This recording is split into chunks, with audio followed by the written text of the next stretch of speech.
Bonjour à tous et bienvenue dans Midi en France qui se trouve dans la vieille ville de Caen, cette magnifique vieille ville de Caen en Normandie. On va se régaler ce matin dans l'émission puisque notre cuisinière Sarah Héron viendra nous présenter une ballotine de pintade avec une sauce au cidre, normale en Normandie, pour moins de 5 € par personne. Du côté des chroniqueuses, eh bien, elles sont bien entendu déjà sur le terrain, Hélène et Elena. Elena nous fait découvrir ce matin un lieu emblématique de cette ville de Caen. Bonjour Elena. Bonjour Vincent, bonjour à tous. Alors oui, l'abbaye aux hommes est un lieu emblématique, autant par exemple que le trip de Caen en matière de gastronomie. Alors ici, on est dans un registre historique, dans un registre architectural et vous verrez que dans son église Saint-Étienne repose un grand homme de Normandie. Merci Elena, à tout à l'heure. De son côté, Hélène Gâteau va s'aérer et vous aérer avec une promenade très forestière ici à Caen. Bonjour Hélène. Bonjour Vincent, bonjour à tous. Je fais de la sylvothérapie. J'emmagasine un peu l'énergie de cet arbre. Je suis dans la forêt de Grimbaud, à une vingtaine de kilomètres au sud de Caen. C'est une forêt qui appartient à la ville de Caen. Alors tout à l'heure, je vous expliquerai quelle est l'histoire de cette forêt. Et puis nous irons ensuite dans le parc animalier qui est ici, au sein de la forêt. À tout à l'heure. Merci Hélène, à tout de suite. L'invitée de l'émission ce matin, eh bien, c'est Charlotte Savreux. Elle est journaliste, elle est spécialiste du bien-être et elle nous parlera de sa Normandie. C'est pas tout.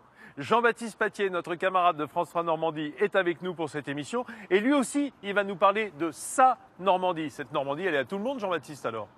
Et oui, cette Normandie, elle est tatouée, elle est amouée, comme on pourrait dire chez nous.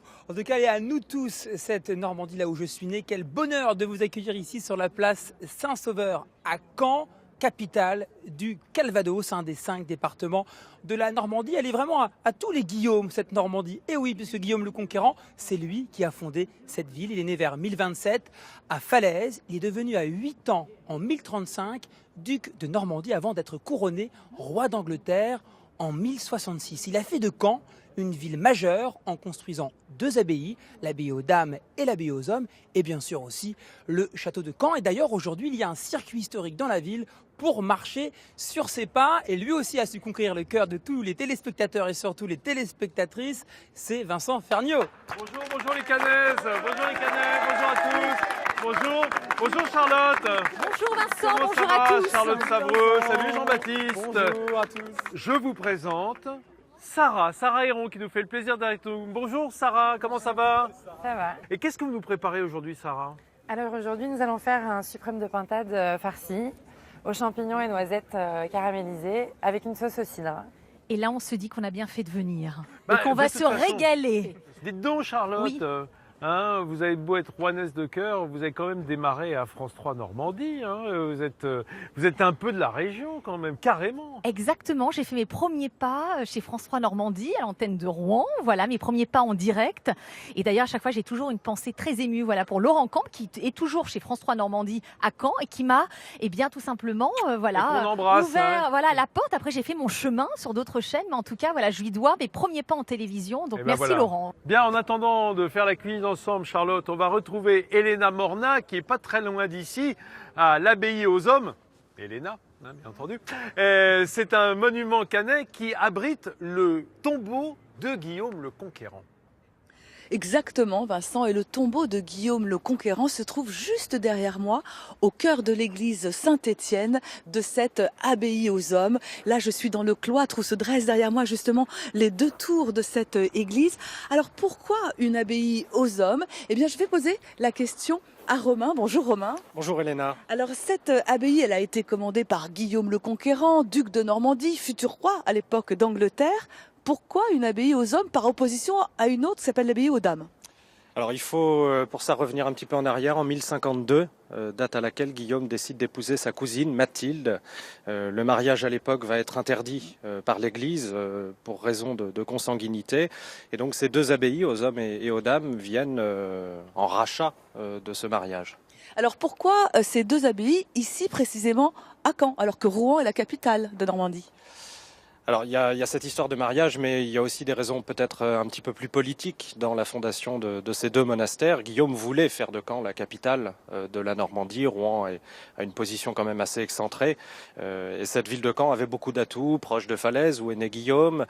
C'est une ville qui est ouverte sur la mer, où on a aussi une richesse naturelle très importante, la pierre de Caen, qui va servir à la construction des abbayes, à la construction du château. Et ce, dès le XIe siècle. Alors, cette abbaye, elle a accueilli des moines pendant 7 siècles, et puis ensuite, c'est devenu un lycée avant d'être l'hôtel de ville. Quels sont les grands hommes qui sont passés étudier ici? Alors après le départ des moines, c'est devenu un lycée, effectivement, en 1804, le lycée Malherbe. Et beaucoup de Canets, de jeunes hommes ont fait leurs études ici, notamment Eugène Poubelle, qui est devenu préfet de la Seine, l'inventeur de la poubelle. Ont également étudié ici Gaston Leroux, l'écrivain, ou Guy de Graine, élève éphémère, mais élève tout de même au lycée Malherbe. Ils ont d'ailleurs laissé quelques traces ici sur les murs. Alors, on dit que l'hôtel de ville de Caen est l'un des plus beaux de France. Moi, j'ai envie qu'on enlève le on dit et tout simplement affirmer que oui, l'hôtel de ville de Caen, c'est vraiment le plus beau de France. Merci beaucoup Elena, à tout à l'heure. Alors Charlotte, vous la connaissez cette abbaye aux hommes? Et oui, est-ce que j'ai eu la chance d'animer une conférence autour du livre L'année du déclic. Guillaume le Conquérant, en plus, c'est un personnage que moi j'aime beaucoup, un personnage de l'histoire que j'aime beaucoup, parce qu'en fin de compte, pour revenir un petit peu au démarrage, on l'appelait Guillaume le Bâtard, parce que c'était le fils illégitime du duc Robert le Diable, et je trouve ça extraordinaire, c'est-à-dire qu'il est passé de Guillaume le Bâtard à Guillaume le Conquérant. Oui, ça c'est un bel exemple de méritocratie, en quelque sorte. Transcendance. Il s'est fait lui-même. Exactement, comme quoi rien n'est figé ni limité, et que les seules limites sont celles que l'on se donne et qu'on a une capacité finalement à transcender son parcours de vie. Et ça, c'est une belle illustration et il est normand. Il y a un endroit que vous aimez particulièrement ici à Caen, m'a-t-on dit, c'est le port de Plaisance. Exactement, et d'ailleurs en arrivant, je trouve que finalement c'est ce port de Plaisance qui est le comité d'accueil quand on arrive dans la ville de Caen. Et ça nous rappelle qu'on n'est pas seulement dans une ville, mais qu'on est dans une ville au bord de la mer. Et c'est pas un port comme on imagine avec des gros bateaux, des gros paquebots, c'est des voiliers. Et je trouve que ça donne un charme quand on arrive au cœur de la ville qui est magnifique. Et là encore, tout à l'heure, j'ai pu avoir ce bonheur de le découvrir. Parce que si vous n'êtes pas très familier de la géographie locale, de Caen et de ses environs, évidemment on est un peu en retrait par rapport à ce bord de mer. C'est pas un port de pleine eau, mais en revanche il y a ce canal qui conduit à la Manche et donc qui permet d'avoir effectivement un vrai havre, c'est-à-dire une protection pour ces bateaux qui venaient se mettre à l'abri des tempêtes. Et on sent quand même la présence de la mer partout ici à Caen, même si on n'est pas vraiment au bord de l'eau. Mais justement, ça nous rappelle à quel point on a la chance quand on est à Caen d'être à la fois côté terre, côté mer. Et c'est vrai que c'est une ville magnifique. En tout cas, moi j'ai toujours beaucoup de plaisir à y venir. Merci Charlotte Savreux. On dira un mot, évidemment, on en parle, c'est toujours en filigrane dans tout votre discours, votre livre, l'année du déclic, c'est-à-dire l'année où tout d'un coup, les choses peuvent basculer sur une décision, sur une rencontre, sur un fait qui vous arrive dans votre vie. Exactement, juste rappeler que la vie est une aventure avec un grand A et qu'il faut à la fois en être digne, c'est-à-dire mettre toute son énergie au service de sa trajectoire de vie, en même temps ne pas être dupe. Je trouve que c'est une manière de rappeler que au cœur de cette aventure, il faut déployer ses ailes. Qu'on soit menuisier dans le Larzac ou manager dans une entreprise du CAC 40, peu importe, c'est être dans l'histoire qui nous ressemble et qui nous convient. Voilà. C'est beau ça, Sarah, Superbe. Ça donne envie de se battre et j'ai toujours cette idée que même chez tous les plus grands hommes, il y a toujours l'enfant qui subsiste. C'est-à-dire qu'ils ont tous, avant d'être les plus grands hommes de notre histoire, ils ont toujours été un enfant égaux à tous les autres enfants. Et on est tous à l'école de la vie. Voilà, donc on a tous nos aventures à vivre. Sarah, l'école de la vie, c'est celle qui vous a forgé d'abord chef, puis maman. Et maintenant, vous allez nous parler de cette ballotine de pintade. Alors, une ballotine, c'est en fait une façon de farcir la viande? Alors voilà, la ballotine, c'est Montrez-moi comment on fait. On va d'abord prendre notre viande, on va devoir la tailler. On a pris déjà. quoi? Un filet? Alors voilà, vous pouvez commander un suprême, vous allez avoir l'os et l'os va nous servir à faire la sauce. Donc soit vous demandez à ce qu'il soit enlevé, soit il y a juste une petite incision sur le côté à faire, c'est très simple. Et puis on peut enlever l'os. Et cette petite partie blanche là qui n'est pas agréable en bouche, donc en fait on l'enlève aussi au moment de... Vous avez un sacré couteau d'amassé là pour oui. cette petite pintade. C'est ça. Allez, montrez-moi. Alors, hop. Qu'est-ce qu'on enlève alors? Là on enlève ce petit nerf blanc là, c'est pas agréable en bouche. D'accord. Et ça, voilà le petit bout de sang là qui n'est pas... D'accord, ok, d'accord. Ensuite, le mieux, c'est de mettre sa main dessus. On sait où est le couteau à l'intérieur après, donc on passe sa main. Il vaut mieux Et toujours doucement, savoir où voilà. est le couteau à l'intérieur. Ça évite de se couper aussi, le fait que la main soit dessus, eh ben, on fait attention, beaucoup plus. D'accord. Ensuite, on ouvre, voir si on n'a pas fait de trou à l'intérieur. Et D'accord. hop. Voilà. Et ensuite, on va mettre... Voilà. Ça, c'est un boudin de farce, en fait. Voilà, c'est un boudin de farce. Donc, Allez-y, allez-y. Hein, Il y a quoi dans la farce? Alors, dans la farce, il y a des noisettes caramélisées qu'on a fait torréfier au four. Auparavant, il y a des carottes, des champignons. Donc là, en l'occurrence, j'ai pris des champignons pas très chers, des champignons de Paris. Après, on peut mettre des champignons de saison, il y a des chanterelles, il y a pas mal de champignons. Ah, mais là, vous ne vous contentez pas de la refermer, cette ballotine, vous la roulez en quelque voilà. sorte. Je la referme et j'appuie déjà pour que ça fasse, voilà, déjà quelque chose d'assez... Comme un petit rouleau de boudin, printemps. Voilà, c'est ça. Eh oui, elle prend forme, cette petite ballotine, là. Voilà. Hein, parce que après, on va pouvoir la tailler en tronçons. Ou Voilà, en après deux. cuisson, voilà, on va Après pouvoir la cuisson. tailler en trucs. Comme on veut, soit on la taille en biseau, soit on la taille en tronçon. Après cuisson, on en fait un peu ce que l'on veut. On peut la laisser entière, on peut faire pas mal de choses avec. On va revenir dans un instant à la recette, mais pour l'instant, on va retrouver Hélène, notre dame nature du jour, qui est une vingtaine de kilomètres d'ici, dans la forêt de Grimbaud, et quand même toujours à Caen. Explication. Et oui Vincent, alors je fais une petite balade en forêt, dans la forêt de Grimbaud. Je me suis adonnée à une de mes activités favorites, la cueillette des champignons avec un magnifique bolet. Alors je suis à 17 km de Caen, effectivement, et pourtant je suis à Caen. Alors pour nous l'expliquer, je suis avec Sylvain. Sylvain est responsable des arbres de la ville de Caen et des arbres de cette magnifique forêt.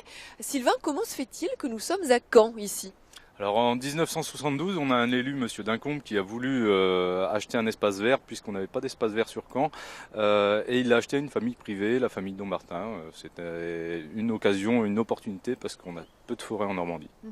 Et c'était une époque aussi où la ville était vraiment en train de se bétonner, donc c'était important de pouvoir offrir un poumon vert finalement aux Canets. Je suppose qu'il y a des aménagements qui ont été faits dans cette forêt pour accueillir du public. Alors le but principal, c'est d'accueillir le public et on dispose de 4 parkings au total et un étang qui permet de faire une balade et des arboretums de collection et forestiers où on peut voir les arbres pousser et différentes espèces. On dispose aussi d'un petit cimetière animalier qui permet aux gens de pouvoir enterrer leur animal dans la région. Un cimetière animalier, c'est assez étonnant, ça, il y en a très peu en France, une trentaine seulement. Pourquoi cette idée et combien d'emplacements pour les propriétaires endeuillés d'animaux de compagnie y a-t-il ? Alors on a 600 emplacements sur le cimetière et en fait c'était mis à disposition des personnes qui n'avaient pas dans les années 70 la possibilité d'enterrer les animaux ailleurs et on a ouvert ce cimetière et c'est un succès. J'imagine que c'est un succès car c'est souvent une solution que l'on cherche quand on a un animal de compagnie malheureusement qui décède. C'est une magnifique forêt que je vous conseille de venir visiter, sachant que si vous êtes un sportif, eh bien il y a ce qu'on appelle la voie verte. C'est une piste cyclable qui relie Ouistreham à la forêt de Grimbaud. Ça permet de passer de la plage, Ouistreham, à la ville, Caen, et ici au poumon vert de la ville de Caen, la forêt de Grimbaud. Merci Hélène, jolie balade. Alors la forêt, la nature, l'air, vous qui êtes spécialiste du bien-être, Charlotte, ça vous cause? Ah mais on en a évidemment besoin, mais vous savez que le poumon de la Terre, c'est pas forcément la forêt, c'est la mer. Mais oui, les algues produisent 2/3 de notre oxygène. Donc nous, c'est pour ça que là, quand il y a les marées basses, il faut absolument aller marcher le long de la mer parce que là, vous vous oxygénez, vous avez l'iode et tout ça, ça nous nourrit. C'est-à-dire que l'air est à l'humain, ce que le carburant est à la voiture. Donc quand on respire mieux et quand l'air est plus sain, le corps fonctionne mieux. Pour s'oxygéner dans la région, on va demander à Jean-Baptiste d'en aller visiter la Côte Fleurie. Là, c'est le moment. Fleurie, c'est magnifique. Voilà un bel endroit pour aller voir la mer et s'y promener, bien sûr, à marée basse. 40 km, n'est-ce pas, du côté de Merville-Franceville jusqu'à Honfleur. On connaît bien sûr Roulegat, Cabourg, tous ces beaux territoires qui évoquent aussi l'impressionnisme. Marcel Proust du côté de Cabourg. Et puis les promenades, effectivement, à la marée basse pour aller ramasser les coquillages, les coques. Parfois aussi, c'est vraiment des endroits très sympathiques. Et il y a d'ailleurs 2 villes très connues sur la côte Fleurie, Vincent. Et je crois que vous les connaissez aussi. Alors, one is Deauville, two is Trouville. Oui, notamment, mais ce qui est... L'embouchure de la tuque, quoi. Voilà, exactement. Voilà, exactement. Mais ce qui est magnifique sur cette côte fleurie, c'est pas seulement ces deux villes. Chaque ville a son charme. Vous y trouvez des choses différentes, et c'est ça qui est magnifique. Donc vraiment, j'invite chacun, voilà, à s'offrir un petit week-end pour vraiment découvrir toute cette côte fleurie qui est magnifique, qui longe le bord de mer. Et vraiment, moi, ça m'arrive d'ailleurs de faire marée basse. La prochaine fois, Jean-Baptiste, Vincent, je vous emmène. On fait de Deauville jusqu'à Villers. En longe-côte? Bâton de marche nordique. Bâton de marche nordique, je vous emmène. Attention. Mais c'est magnifique. Et puisqu'on parle de Deauville, je vais vous faire un petit tour de Deauville. Allons-y tout de suite découvrir la Cannes, comme on dit parfois ici, de la Normandie, avec ses casinos, ses hôtels de luxe face à la mer et bien sûr sa promenade mythique, les planches, foulées par les plus grandes stars du cinéma américain. Carrément. Elle se donne rendez-vous chaque année au mois de septembre pour le festival américain du cinéma américain de Deauville. Et puis même les cabines de plage ont des noms de grandes stars américaines. Elles aiment venir les inaugurer et ensuite en face les planches. Et puis bien sûr les parasols de toutes les couleurs. Moi, mon oxygène à moi, c'est la cuisine. Oui. Avec Sarah qui attend patiemment de rouler sa ballotine. Montrez-nous, Sarah, comment ça se passe. Alors, on a mis notre filet farci, je vous le rappelle, c'est un filet de pintade avec la peau. Farci, on l'a posé sur un film plastique, Voilà. sur un film étirable. Qu'est-ce qu'on fait ensuite? Donc on la pose en général sur le bord et on va ramener. Ah oui, on le met au bord pour pouvoir rouler. Voilà. Qu'on ait du champ devant soi.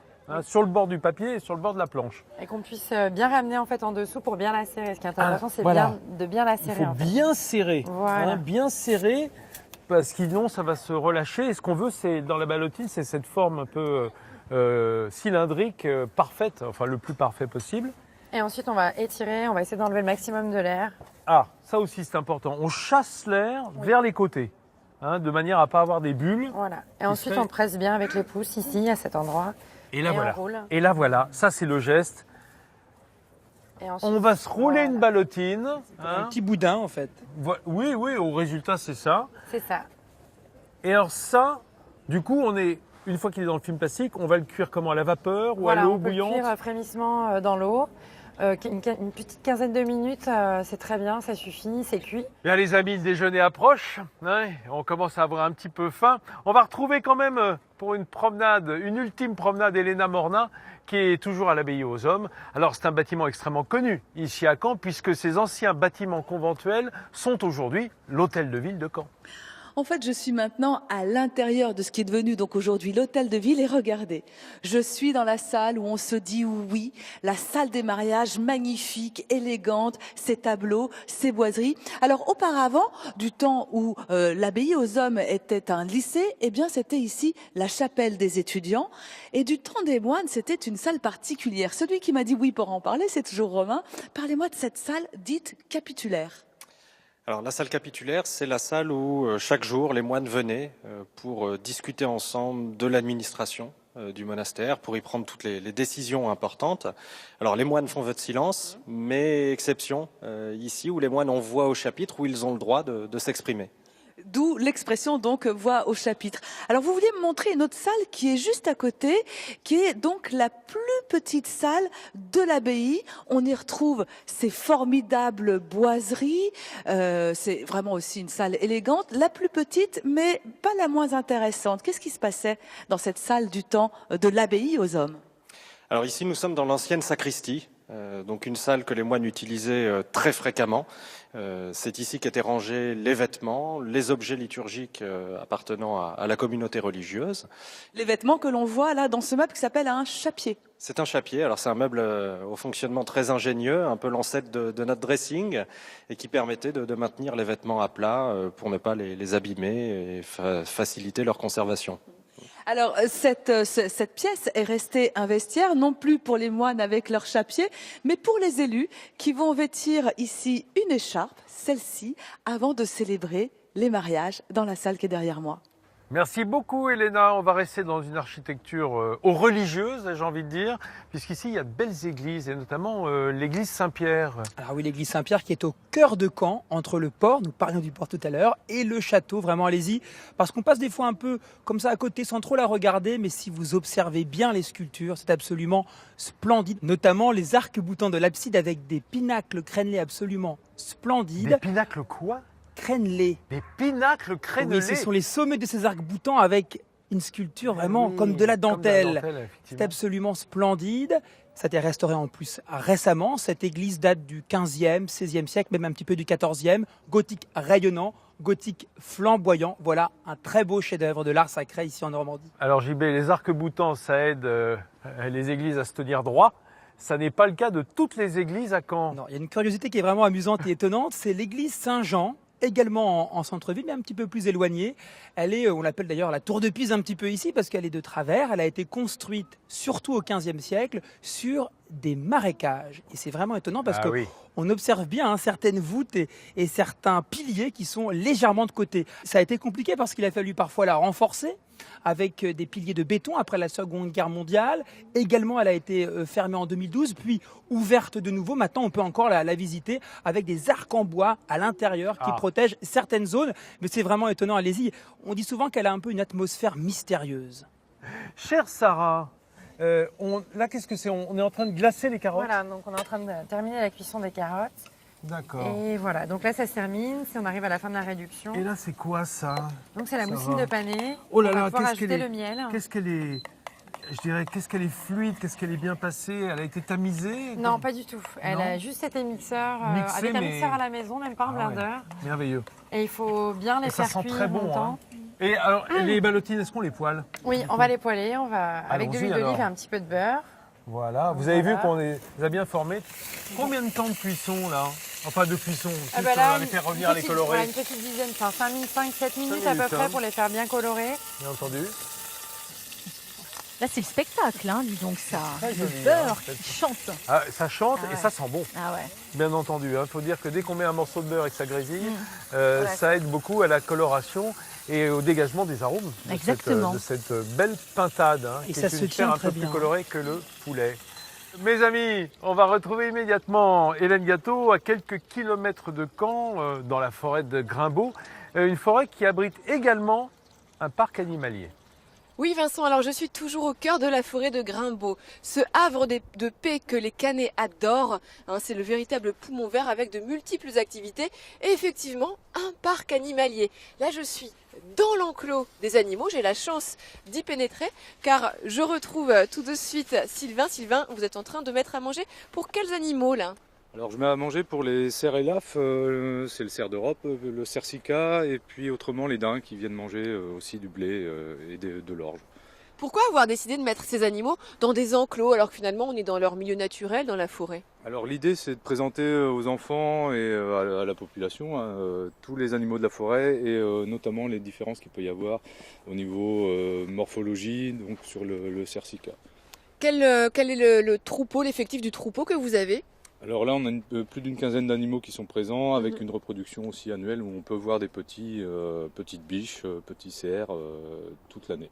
J'ai également vu des petits marcassins. Vous avez aussi un groupe de sangliers, mais qui sont dans un autre enclos, eux. Alors là, cette année, c'était exceptionnel. On a eu une grosse reproduction en sanglier. Ouais. C'est l'animal qui plaît beaucoup pour le public puisqu'il s'approche facilement et il est assez sauvage aussi quand même parce qu'il a un comportement sauvage. Donc c'est l'animal qu'on voit pas tous les jours et qu'on peut voir là sans problème. Alors, est-ce que cercica, cerf et laf et daim arrivent finalement à cohabiter tous ensemble ici dans cet espace qui est clos? Alors l'espace est clos, mais on fait des apports au niveau complément alimentaire. Ouais. Et puis chacun a son territoire de vie sur l'ensemble des 8 hectares qu'il peut y avoir. Les élaves vivent tout le temps ensemble, et les cicas ensemble, et les daims aussi. Bon, j'imagine que celui qui fait la loi, c'est peut-être plutôt quand même le cerf et laf, le mâle avec ses très jolis bois. Alors ça reste le roi de la forêt, et c'est l'animal qui fait quand même un poids exceptionnel. Donc c'est vrai qu'il domine tout le monde. Voilà, le parc animalier ici dans les forêts de Grimbaud. Je ne peux que vous inviter à venir le découvrir en famille. Merci beaucoup Hélène. Oh, mes enfants, là on est un peu dans le supplice, hein, parce que ces arômes de la pintade qui vient de revenir, ballotines de pintade qui sont confectionnées par Sarah, avec cette purée de panais. Et puis on a en plus des carottes de deux couleurs, là, des classiques qui sont orangées et puis des jaunes. Jaunes et blanches. Alors, vous cuisinez un petit peu Charlotte quand même? Ah oui, moi j'adore cuisiner. Moi j'aime la simplicité. Je trouve que quand un produit est bon, il n'a pas le besoin d'être respecter. exactement. Et d'ailleurs, tout le talent de la cuisine, c'est de sublimer avec des choses très simples. Et c'est le cas, voilà ce que nous a fait Sarah aujourd'hui. La simplicité Alors, sublimée. Du coup, Merci. je vous sers la première assiette, Charlotte. Oh là là. Et je vais vous demander de goûter et de nous donner le commentaire. Hein, parce que là, on a quand même Jean-Baptiste. Ah oui, avec plaisir. Eh ben, tu goûteras dans l'assiette de Charlotte. Ça, c'est dur de me faire ça. Ah non. Je vais bien Non, goûter non, dans l'assiette tu as de bien Charlotte. mérité ton assiette par ta science, par ta connaissance en histoire et en patrimoine de cette région Et normande. que nous partageons tous Charlotte. sur cette table. Eh oui. C'est magnifique. C'est plein de subtilité. Et vraiment bravo, Sarah. Et voilà, c'est la cuisine d'un chef et d'une maman d'ailleurs. Nous avons ici Louis et Lila qui sont les enfants de Sarah. Voilà, qui sont là. Ça va? Vous voulez goûter peut-être ce qu'a fait maman? Oui. Ouais. Oui. Eh oui, oui, bien sûr. C'est l'heure du déjeuner, ça. Alors venez, approchez-vous de la table.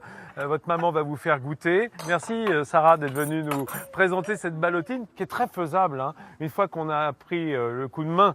J'espère que vous aurez eu le déclic chez vous, comme le déclic qu'ont tous ces personnages, ces personnalités qui ont été racontées par Charlotte dans son livre. Merci Charlotte d'être Merci venue Vincent, partager merci à tous. ce Merci repas avec Jean-Baptiste, nous. Sarah aussi, merci. Et merci Jean-Baptiste et merci à Elena et Hélène pour avoir montré la région sous les plus beaux jours.